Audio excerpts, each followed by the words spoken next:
4D бомбоните с банан. Чакай сега. Ето, чакайте само, ето, сега ще извадим. Айде, вземи си. Беляце, ето, как изглеждат. А сега? Ето се яде.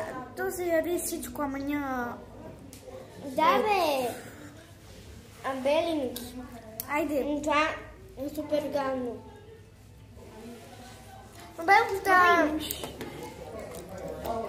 Но вкусно е. Вкусни са.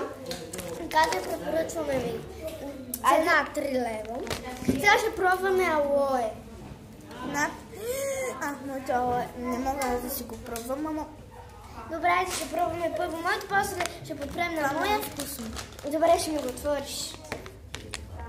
С упаковката не звучи е по-вкусно.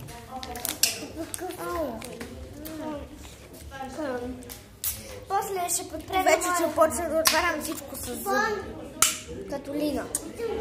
Дай. Ще искам да папа. Но вкусно е. Дето 10 сега, тя сега пак ще го беру.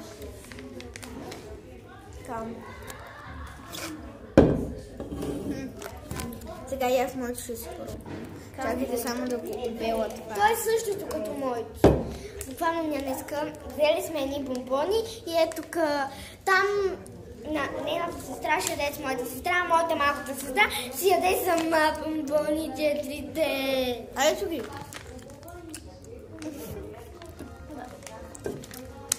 Айде сега тия бомбони ги премахвам. Имам вкус на бананчи. И тия са на ягодата, ето. Да, аз съм ги пробвала съм и с манго. Аз искам да пробвам с манго. Грикърни. Добре, айде, чакай сега колко.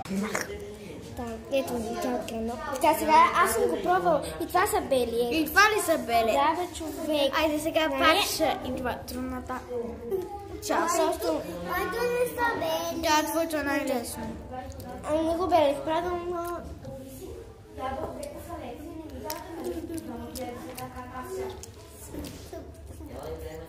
Вкусно е. На банана са по-вкусни. Пробвам ягодка. Ние просто пробвахме всички вкусове 4D бомбони. Ама те са две деца белят и такава дет не се белят. Айде вземи си това да си пия.